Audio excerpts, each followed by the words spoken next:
Bienvenue dans la plateforme Le bien-être de l'enfant. Je suis docteur Félix Aririmana, médecin pédiatre. Aujourd'hui, nous allons voir le rhume et la grippe chez l'enfant, comment le reconnaître, le soigner et le prévenir. Dans ce premier épisode, nous allons parler des symptômes du rhume et de la grippe et qu'est-ce que le rhume et la grippe. Symptômes du rhume et de la grippe. Votre enfant souffre d'un rhume s'il a le nez bouché, a le nez qui coule beaucoup, éternue, a mal à la gorge, tousse, a une fièvre légère, 38,5 degrés Celsius au moins. Il souffre d'une grippe s'il est très fatigué, a le nez qui coule, a mal à la tête, a mal à la poitrine, a une toux sèche et mal à la gorge, a des frissons et des tremblements, souffre de douleurs musculaires parfois aiguës, fait soudainement de la fièvre, plus de 38 degrés Celsius.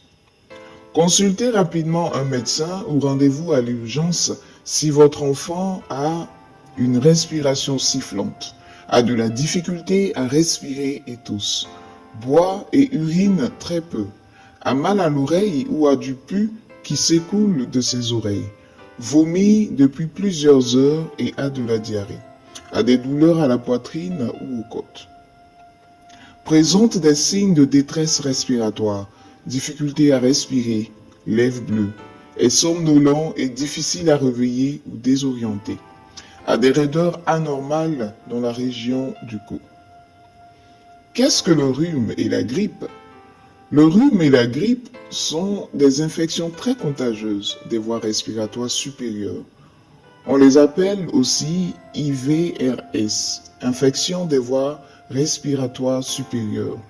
Même si les symptômes de ces deux maladies peuvent se ressembler, la grippe est plus grave, particulièrement chez les enfants de moins de 2 ans.